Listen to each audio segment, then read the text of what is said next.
नमस्कार दोस्तों, कविता Yadav YouTube channel पर आप सभी का स्वागत है। संपूर्ण हिंदी विषय की तैयारी को आगे बढ़ाते हुए आज की क्लास में हम करेंगे हिंदी साहित्य के रीतिकाल के महत्वपूर्ण प्रश्न। हिंदी साहित्य के रीतिकाल से संबंधित हम रीतिमुक्त काव्यधारा और रीतिसिद्ध काव्यधारा से संबंधित महत्वपूर्ण प्रश्नों को करेंगे जो पिछली परीक्षाओं में पूछे जा चुके हैं। एक प्रैक्टिस सेट के माध्यम से हम जो है टॉपिक वाइज प्रश्नों की श्रृंखला को आगे बढ़ाते हुए अपनी तैयारी को आगे बढ़ा रहे हैं। तो पिछली क्लास में हमने रीतिबद्ध काव्यधारा से संबंधित महत्वपूर्ण प्रश्नों को किया था। आज की क्लास में हम रीतिमुक्त और रीतिसिद्ध काव्यधारा से संबंधित उन सभी प्रश्नों को देखेंगे जो कि पिछली परीक्षाओं में कहीं ना कहीं पूछे जा चुके हैं। जिस भी परीक्षा में हिंदी साहित्य से संबंधित प्रश्न पूछे जाएंगे, टीजीटी पीजीटी परीक्षा हो या एनटीए नेट की परीक्षा हो या अदर कोई भी परीक्षा हो जिसमें हिंदी साहित्य से संबंधित प्रश्न पूछे जाते हैं, उन सभी के लिए ये क्लास काफ़ी मददगार साबित होगी। तो शुरुआत कर लेते हैं आज की क्लास की। तो रीतिकाल के रीतिमुक्त काव्यधारा से संबंधित महत्वपूर्ण प्रश्नों में प्रश्न नंबर 1 हम देखते हैं। घनानंद रीति काव्य की किस काल के कवि हैं? घनानंद जो है रीति काव्य के किस काल के कवि माने जाते हैं? तो आप सभी को पता है घनानंद जी जो है रीतिमुक्त काव्यधारा से संबंधित है। रीतिमुक्त काव्यधारा के प्रसिद्ध कवि माने जाते हैं। एक घनानंद, फिर बोधा, आलम और ठाकुर, ये 4 कवि जो है रीतिमुक्त काव्यधारा के प्रसिद्ध कवि रहे हैं। बढ़ते हैं आगे और अन्य तथ्य देख लेते हैं इससे संबंधित, क्योंकि एक प्रश्न के साथ जो है इसमें और अन्य तथ्य भी दिए गए हैं ताकि परीक्षा में किसी भी तथ्य से संबंधित अगर प्रश्न पूछा जाए या फिर प्रश्नों को घुमा फिरा कर भी अगर पूछ लिया जाता है तो हम उसका सही आंसर दे सके। तो देख लेते हैं। आचार्य रामचंद्र शुक्ल ने घनानंद के बारे में कहा है, क्योंकि कई बार ये कथन पूछ लिया जाता है। रामचंद्र शुक्ल के अनुसार जितने भी कथन है अपने आप में इम्पोर्टेंट है, क्योंकि शुक्ल जी द्वारा बहुत सारे हिंदी साहित्य के इतिहास के अंतर्गत जो माने गए हैं कथन है जो कहीं ना कहीं पिछली परीक्षाओं में पूछे जा चुके हैं। तो देख लेते हैं घनानंद जी के बारे में शुक्ल जी ने क्या कहा है। तो यह निसंकोच कहा जा सकता है कि भाषा पर जैसा अकूच अधिकार इनका था वैसा किसी और कवि का नहीं।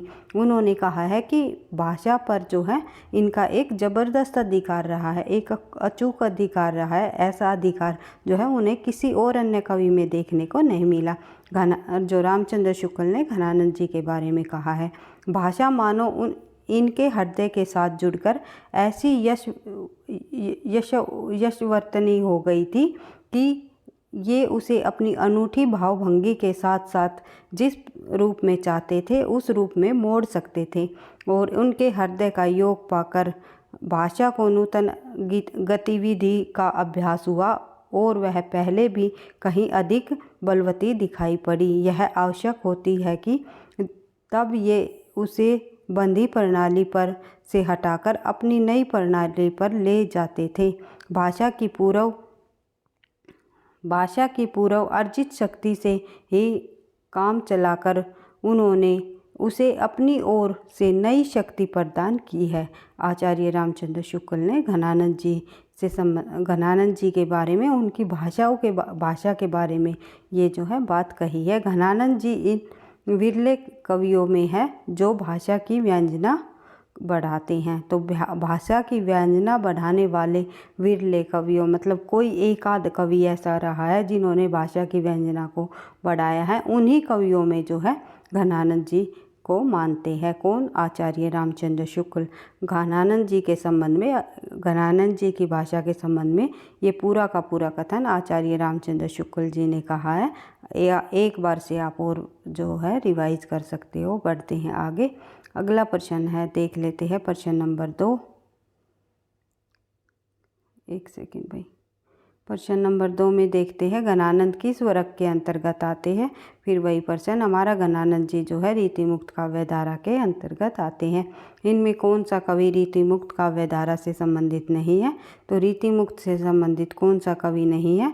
घनानंद, बोधा, आलम और ठाकुर जो ये 4 कवि रहे हैं ये रीतिमुक्त काव्यधारा के रही है। लेकिन बिहारी जो है रीतिसिद्ध काव्यधारा के कवि रहे हैं। ये आप सभी को पता है। रीतिसिद्ध के प्रतिनिधि कवि माने जाते हैं बिहारी जी। उसके बाद प्रश्न संख्या 4 हम देख लेते हैं। इनमें से कौन सा कवि रीतिमुक्त नहीं है? फिर वही प्रश्न आ गया। तो घनानंद, बोधा, आलम और ठाकुर 4 रीतिमुक्त कवि है। लेकिन ये केशवदास जी जो है ये रीतिबद्ध काव्यधारा के कवि माने जाते हैं और रीतिबद्ध काव्यधारा के जो है रीतिकाल के प्रवर्तक कवि भी केशव दास जी को माना गया है। बढ़ते हैं आगे, अगला प्रश्न हम देख लेते हैं, प्रश्न संख्या 5। फिर वही जो कथन दिया गया था एक्सप्लेनेशन में, फिर वही बात आ गई। तो इसका जो पूछा हुआ है, इसमें पूछा हुआ है, वह निसंकोच कहा जा सकता है कि भाषा का जैसा अचूक अधिकार इनका था वैसा किसी और कवि का नहीं। आचार्य रामचंद्र शुक्ल ने यह कथन किस कवि के संबंध में कहा है? तो ये कहा है घनानंद जी के बारे में। अगर ये पूछ लिया जाए ये घनानंद जी के बारे में है, ये कहा गया है कि यह निसंकोच कहा जा सकता है कि भाषा का जैसा अचूक अधिकार इनका था वैसा किसी और का नहीं, किस विद्वान के अनुसार यह कथन कहा गया है? तो आचार्य रामचंद्र शुक्ल आंसर हो जाएगा। किसी भी प्रकार से प्रश्न पूछा जा सकता है। बढ़ते हैं आगे, प्रश्न संख्या 6 देख लेते हैं हम। प्रश्न संख्या 6 में पूछा हुआ है, निम्नलिखित में से किस कवि की प्रेमिका का नाम सुजान था? तो इनमें से किस कवि की प्रेमिका का सुजान था? आप सभी को पता है घनानंद जी की प्रेमिका का नाम सुजान था। कवि घनानंद की प्रेमिका का नाम सुजान था, जो एक वेश्या थी। मोहम्मद शाह रंगीले के दरबार में नृत्य गायन किया करती थी और जो विद्या में निपुण सुजान वेश्या से घनानंद को प्रेम हो गया और घनानंद ने सुजान शब्द का प्रयोग अपनी कविता में सर्वाधिक किया है। यानी सुजान हित नाम से भी जो घनानंद ने रचना लिखी है, सुजान सागर नाम से भी घनानंद ने रचना लिखी है। तो उन्होंने सुजान नाम का प्रयोग अपनी कविताओं में बार बार किया है। घनानंद की प्रेमिका का नाम सुजान है। तो इस प्रकार से आपको ध्यान रखना है। बढ़ते हैं आगे, प्रश्न संख्या 7। सुजान शब्द का प्रयोग किस कवि की कविता में सर्वाधिक हुआ है? तो सुजान शब्द का जो प्रयोग है वो घनानंद की कविताओं में सबसे अधिक बार हुआ है। बढ़ते हैं आगे, प्रश्न संख्या 8। वियोग श्रृंगार का प्रधान मुक्तक कवि कौन है? तो वियोग श्रृंगार का प्रधान मुक्तक कवि निम्नलिखित में से कौन माना जाता है? घनानंद। क्योंकि घनानंद ने जब घनानंद की प्रेमिका ने उसके साथ जाने से इनकार कर दिया था, तो बादशाह रंगीले ने जो है घनानंद को दरबार से जब निकाला था और घनानंद की प्रेमिका ने उसके साथ जाने से इनकार कर दिया था, तभी से जो है घनानंद वियोग श्रृंगार से संबंधित रचनाएं लिखने लगे। वियोग श्रृंगार का प्रधान मुक्तक कवि घनानंद जी को माना जाता है। घनानंद जी के संबंध में एक जो है छोटी सी ये स्टोरी है भाई। उनकी जो वह दरबार में अपनी प्रेमिका मोहम्मद शाह रंगीले के दरबार में रहता था और अपनी प्रेमिका सुजान से बहुत ज़्यादा प्रेम करता था। और एक दिन जो है उन्हें राजा ने उसे गाने के लिए कहा, तो घनानंद ने इनकार कर दिया था। लेकिन जो वहाँ पर दरबारी लोग थे तो उन्होंने कहा कि ये सुजान के कहने पर ही गाएंगे, वेश्या सुजान के कहने पर वे गाएंगे। तभी जो वहाँ का जब राजा था, राजा मोहम्मद शाह रंगीले, उन्होंने वेश्या को बुलाया और वेश्या से कहा कि घनानंद जी को गाने के लिए कहो। तब घनानंद ने वेश्या के कहने पर जो है सुजान के कहने पर गाना गाया। तो इस पर जब गाना गाने लगे तो वे वेश्या की तरफ मुख कर बैठ गए और राजा की तरफ उन्होंने पीठ कर ली। तो इस बात पर गुस्सा होकर जो राजा ने घनानंद जी को जो है महल से निकाल दिया, अपने राज्य से निकल जाने का आदेश दे दिया। तब घनानंद ने वेश्या सुजान को अपने साथ चलने के लिए कहा, लेकिन सुजान ने वहाँ पर इनकार कर दिया। इसी कारण जो है फिर आगे चलकर जो घनानंद जी वियोग भरी रचनाएं लिखने लगे। तो इस प्रकार से आई होप आप इस स्टोरी का आप लोगों को सभी को पता था। जिस भी बच्चे को नहीं पता था तो आपको थोड़ा सा समझ के साथ जो है प्रश्नों को करते हुए चलना है, क्योंकि इनसे भी थोड़ी थोड़ी जिससे जैसे कोई किसी से संबंधित कोई जो स्टोरी होती है, जब हम उसको देख लेते हैं, समझ लेते हैं, तो जब कोई प्रश्न बनता है तो उस प्रश्न को हम कभी भूल नहीं पाते। तो बिल्कुल हर एक हिंदी साहित्य के अंतर्गत ऐसी घटनाएं बीच बीच में, जैसे बहुत सारी हर एक कवि के संबंध में या फिर हर एक संतों के संबंध में कुछ ना कुछ उनके जीवन से संबंधित घटनाएं होती रही है। और उन घटनाओं को हमें एक बार से पता होना चाहिए कि किसके साथ क्या हुआ है, उनके जीवन से संबंधित कुछ जो है मुख्य बातें जो रोचक घटनाएं हैं वे हमें पता होना चाहिए, क्योंकि वहाँ से प्रश्न बनते हैं परीक्षा में। तो देख लेते हैं अगला हम प्रश्न पर पहुँचते हैं। भाई वियोग श्रृंगार पर दान मुक्तक रचनाकार जो है घनानंद जी है, तो इससे संबंधित देख लेते हैं।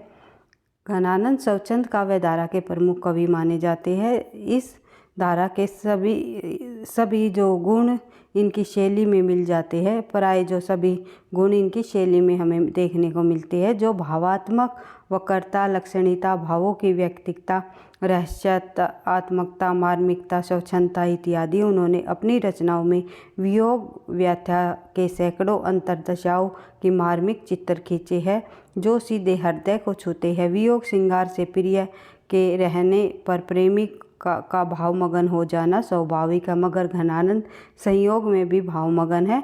भावात्मक के कारण अनुभूति का संबंध जब सशरीर प्रिय से हटकर अनुभूत्यात्मक हो जाता है अनुभूत्यात्मक हो जाता है, तो उनका संबंध परम सत्ता से प्रतीत होता है। ये तथ्य इसके अन्य दिए गए हैं। तो देख लेते हैं अगला जो हमारा प्रश्न है। प्रश्न संख्या हमारी 9 आ गई भाई, 9 प्रश्न संख्या पर पहुंच गई। घनानंद की कीर्ति किस भाषा में है? आप सभी को पता है, पूरा का पूरा रीतिकाल जब ब्रज भाषा में है, तो घनानंद जी ब्रज भाषा में रीति मुक्त काव्य धारा के प्रसिद्ध कवि रहे हैं, तो ब्रज ही भाषा ही रहेगी। जितने भी रीतिकाल के प्रमुख कवि रहे हैं, सभी कवियों की भाषा लगभग ब्रज भाषा में ही इन्होंने रचनाएं लिखी है। बढ़ते हैं आगे। घनानंद की कीर्ति ब्रज भाषा में है। घनानंद के प्रमुख ग्रंथ जो है सुजान सागर, विरह लीला, कोकसार, रस केलावली और कृपाकांड है। ये घनानंद जी की रचनाएं हैं। इनको आपको ध्यान रखना है, क्योंकि इन्हीं रचनाओं में से पूछी जाती है। बढ़ते हैं आगे। घनानंद का जन्म 1689 ईस्वी के आसपास हुआ और 1739 ईस्वी में नादिर शाह के जो सैनिकों द्वारा इन्हें मार दिया गया था। नादिर शाह के सैनिकों ने जब आक्रमण किया, तब घनानंद जी की मृत्यु हो गई। उसके बाद ये प्रेम की मस्ती, विशेषतः वियोग श्रृंगार के कवि माने जाते हैं। और शुक्ल जी के अनुसार कहा गया है कि प्रेम मारक का ऐसा प्रवीण और धीर पथिक तथा जवाबदानी का ऐसा दावा रखने वाला ब्रज भाषा का दूसरा कवि नहीं हुआ है। कई बार ये कथन भी पूछ लिया जाता है कि ये प्रेम मारक का ऐसा प्रवीण और धीर पथिक, जवाबदानी का ऐसा दावा रखने वाला ब्रज भाषा का दूसरा कवि नहीं हुआ है। रामचंद्र शुक्ल जी ने किस कवि के संबंध में ये बात कही है? तो घनानंद जी के संबंध में ये बात कही है। और किस विद्वान ने कही है? रामचंद्र शुक्ल ने।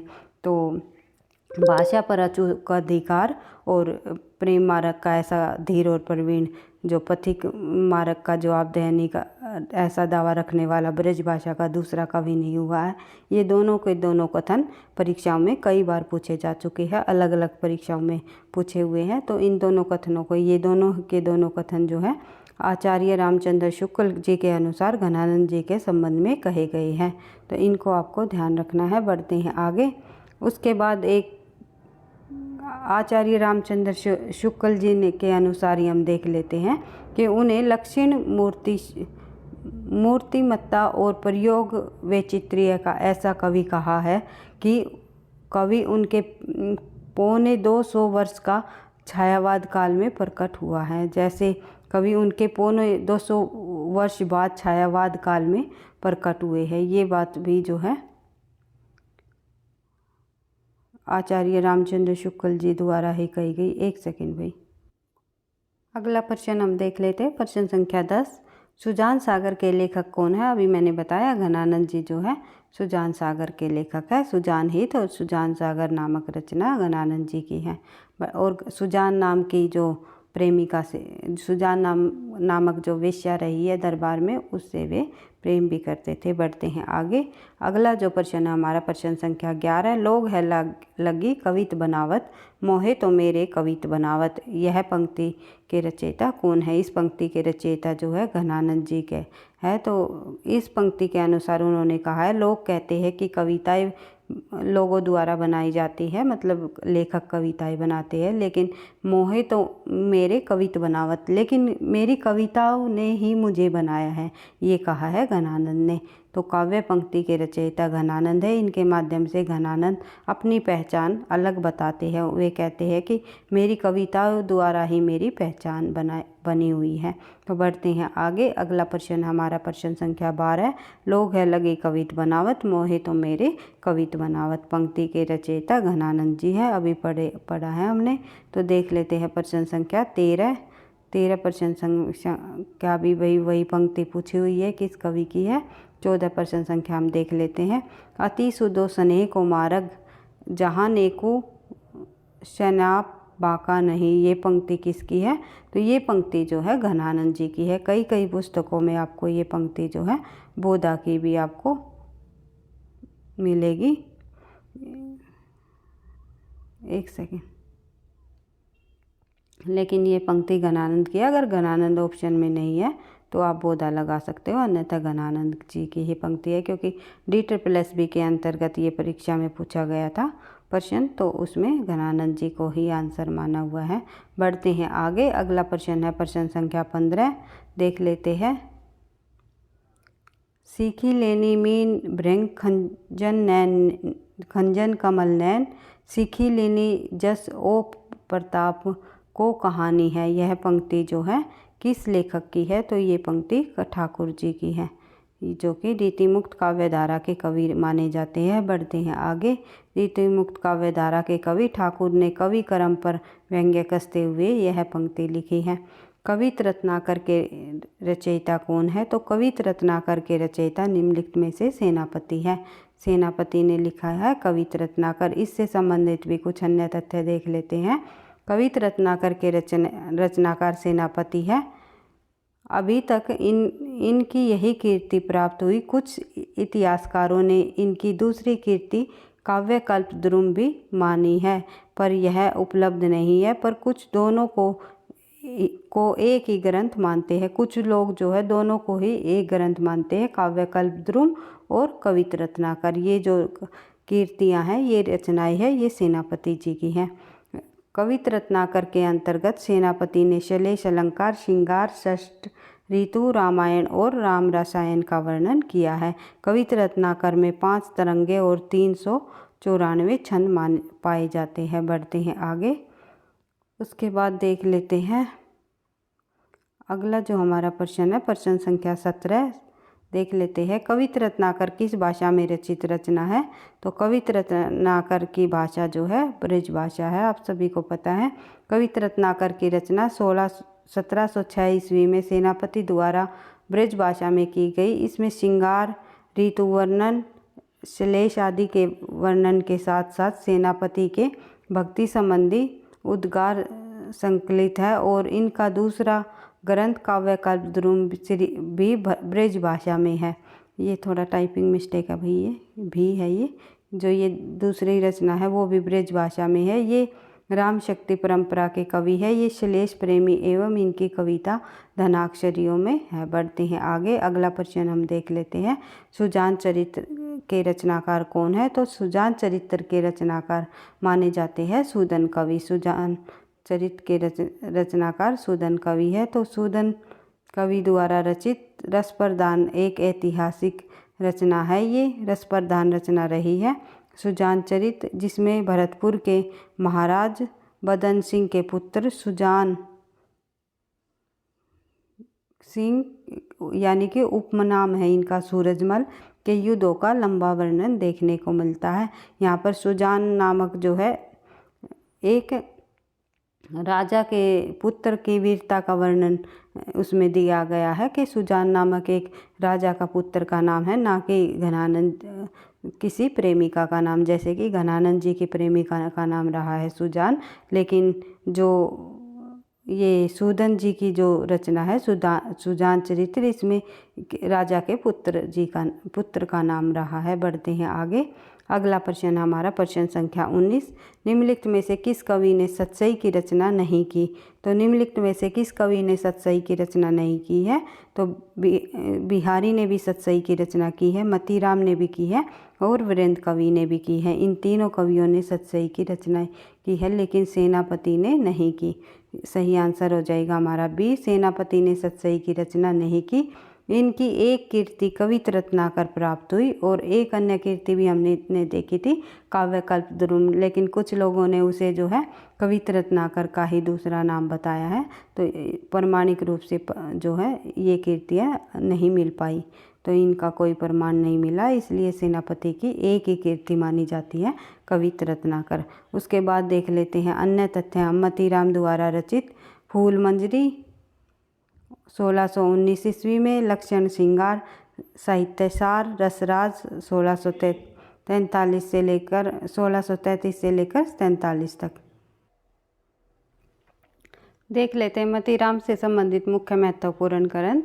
तो इसमें हम फूल मंजरी 1619 ईस्वी, लक्षण श्रृंगार और साहित्यसार, रसराज 1633 से लेकर 43 के बीच में लिखी गई। ललित ललाम 1661 से 64 के बीच में लिखी गई। सतसई 1681, अलंकार पच्चीसिका 1690, व्रत कौमुदी 1701 इत्यादि जो रचनाएं हैं ये मतीराम जी की ही रही है। उसके बाद बिहारी की ख्याति का मूल आधार अनंतम ग्रंथ जो है उनकी एक रचना बनी जो कि बिहारी सतसई नाम से प्रसिद्ध हुई। उसके बाद बिहारी में जो है बिहारी सतसई में अलंकार, रस, भाव, नायिका भेद, ध्वनि, वक्रोक्ति, रीति, गुण आदि का ध्यान रखकर सुंदर दोहे रचे गए। मुक्तक परंपरा में बिहारी का सर्वोच्च स्थान रहा है। उसके बाद वृंद कवि की रचनाएं हम देख लेते हैं। तो 12 मासा 1681, भाव पंचशिका 1686, नैन पच्चीसी 1686, पवन पच्चीसी 1691, श्रृंगार शिक्षा जो है 1691 और यमक सतसई 1706 इत्यादि जो है वृंद कवि की रचनाएं रही हैं। उसके बाद 12 मासा में 12 महीनों का वर्णन इसमें दर्शाया गया है। बढ़ते हैं आगे। अगला प्रश्न हम देख लेते हैं। प्रश्न संख्या हमारी रीति मुक्त काव्य धारा से संबंधित प्रश्नों की।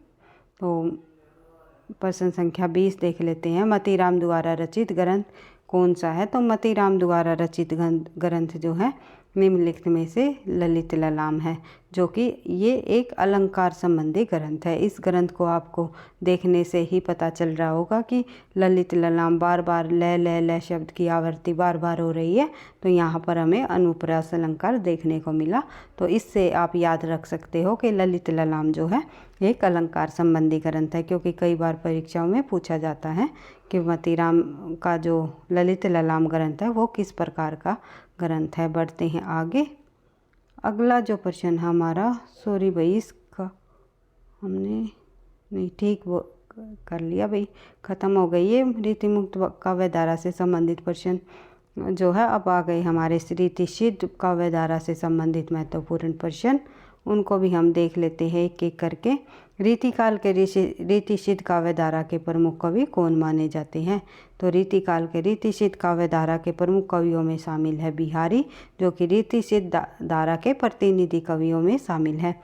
बढ़ते हैं आगे। रीतिकाल के रीतिबद्ध काव्य धारा के प्रमुख कवि बिहारी है और रीति सिद्ध कवियों को कहा गया, उन कवियों को कहा गया है जिनका काव्य में शास्त्रीय ज्ञान से आबद्ध था तथा वे लक्षणों के चक्कर में नहीं पड़े, परंतु काव्य शास्त्र का पूरा ज्ञान था। यानी उन्होंने कोई भी लक्षण ग्रंथ नहीं लिखे, लेकिन उनका जो एक सेकंड भाई, उनका जो लिखने का शैली रही है वो रीतिबद्ध न होकर के रीति सिद्ध रही है। किसी भी जो है उन्होंने शैली में बंद करके ग्रंथों को नहीं लिखा। बढ़ते हैं आगे। अगला जो हमारा प्रश्न है, प्रश्न संख्या के अलावा हम अन्य तथ्य भी देख लेते हैं भाई। अन्य तथ्य महत्वपूर्ण तथ्य बिहारी जी से संबंधित देख लेते हैं। रीति काव्य को 3 भागों में बांटा गया। तो रीति काव्य को आप सभी को पता है रीतिबद्ध, रीति सिद्ध और रीति मुक्त काव्य धारा के अंतर्गत बांटा गया। रीतिबद्ध काव्य धारा के कवियों ने जो है काव्य शास्त्रीय परंपरा आदि का निर्वाह कर लक्षण ग्रंथों का निर्माण किया है, जिसमें चिंतामणि, भिखारीदास, देव, मतीराम, पद्माकर आदि कवि रही है। रीति सिद्ध काव्य धारा के कवियों में लक्षण ग्रंथ न लिख करके लक्षण ग्रंथों को ध्यान में रखते हुए जो है अपने रचनाएं लिखी है, अपनी रचनाओं का निर्माण किया है। कोई भी लक्षण ग्रंथ नहीं लिखा, लेकिन उन लक्षण ग्रंथों को केवल ध्यान में रखते हुए रचनाओं का निर्माण किया है, जिसमें बिहारी और रसनिधि प्रमुख कवि माने जाते हैं। उसके बाद देख लेते हैं आगे। अगला जो है रीति मुक्त काव्य धारा के कवियों में रीति काल की परिपाटी को त्याग करके स्वच्छंद रूप से जिन कवियों ने रचनाएं की है, श्रृंगार काव्यों की रचना की है, उनमें शामिल है घनानंद, बोधा, आलम और ठाकुर। उन्होंने रीति मुक्त काव्य धारा के कवियों ने लक्षण ग्रंथों की परिपाटी को ध्यान में नहीं रखा, बिल्कुल त्याग दिया। उन्होंने स्वच्छंद रूप से रचनाएं की है।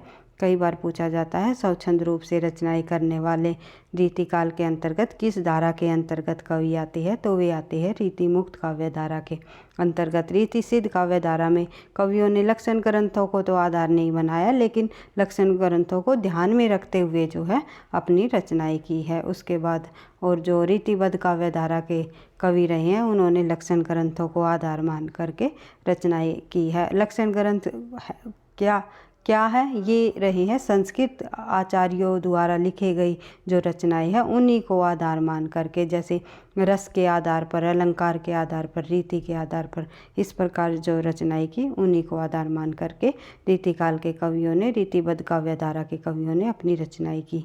बढ़ते हैं आगे। अगला प्रश्न हमारा, बिहारी रीति काल के किस काव्य धारा के अंतर्गत आते हैं? अभी हमने पढ़ा था, तो बिहारी रीति सिद्ध काव्य धारा के अंतर्गत आते हैं।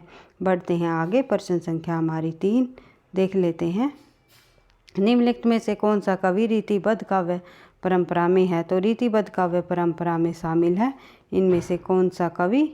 तो घनानंद, बोधा, आलम और ठाकुर, ये जो है रीति मुक्त काव्य धारा के हैं।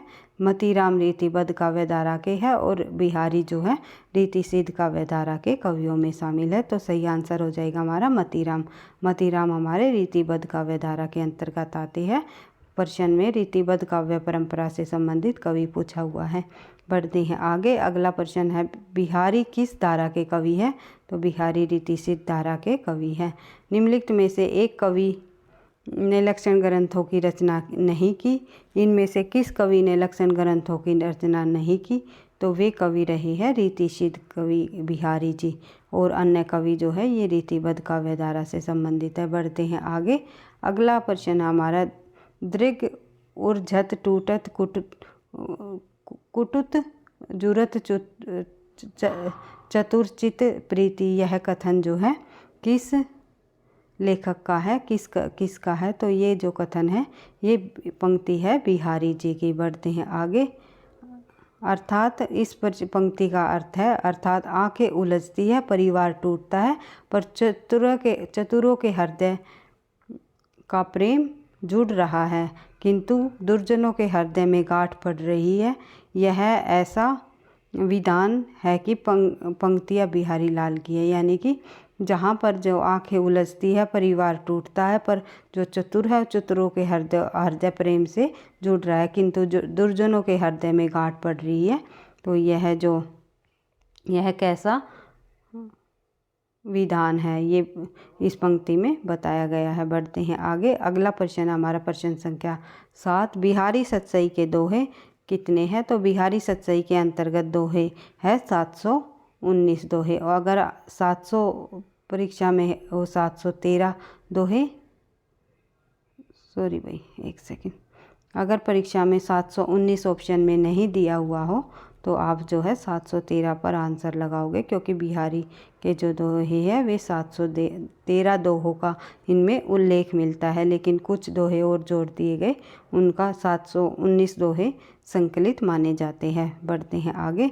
और किसी बुक में आपको 721 दोहे भी मिलेंगे, लेकिन 713 ही आंसर सही होगा। बढ़ते हैं आगे।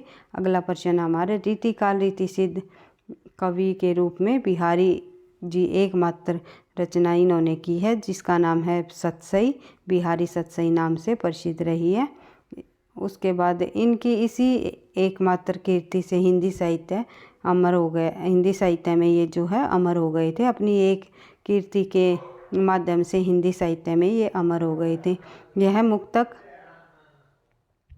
काव्य है। इसमें 719 दोहे संकलित है, किंतु कहीं कहीं 713 दोहों का भी उल्लेख मिलता है। बिहारी सतसई श्रृंगार रस की अत्यंत प्रसिद्ध और एक सेकंड भाई अनूठी कीर्ति है, जिसका एक एक दोहा हिंदी साहित्य में एक एक अनमोल रत्न के समान माना जाता है। भाषा शिल्प की दृष्टि से बिहारी सतसई ब्रज भाषा काव्य की महान विभूषी है और शब्दावली परिमार्जित, चुटकीली और हृदयग्राही है। इसके बाद देख लेते हैं अन्य महत्वपूर्ण तथ्य बिहारी जी से संबंधित। तो बिहारी शाहजहाँ के समकालीन थे। राजकवि के रूप में ये प्रसिद्ध रहे हैं, जो कि जय सिंह के दरबार में रहते थे। उसके बाद बात करें आगे, बिहारी का जन्म 1595 ईस्वी के लगभग ग्वालियर में हुआ। वे जाति से माथुर चौबा थे। इनके पिता का नाम जो है केशव राय था। केशव राय, ये कवि नहीं, केशवदास कवि नहीं, इनके पिता का नाम केशव राय था। ये दूसरे केशव राय है, ये आपको ध्यान रखना है। इनका बचपन बुंदेलखंड में बीता और युवावस्था ससुराल में व्यतीत हुई। 1664 ईस्वी में इनकी मृत्यु हो गई। ये कहा भी जाता है जन्म ग्वालियर जानिए, मथुरा बसी ससुराल। इस प्रकार से जो है इनकी एक पंक्ति में बताया भी गया है। बढ़ते हैं आगे, अगला प्रश्न हमारा प्रश्न संख्या देख लेते हैं 8। बिहारी की रचना का नाम बताइए। तो बिहारी की रचना का एकमात्र रचना रही है बिहारी जी की बिहारी सतसई। बिहारी सतसई नाम से जो इन्होंने रचना लिखी है, इसी रचना के आधार पर इन्होंने प्रसिद्धि भी प्राप्त की है रीतिकाल के अंतर्गत रीतिसिद्ध काव्यधारा में।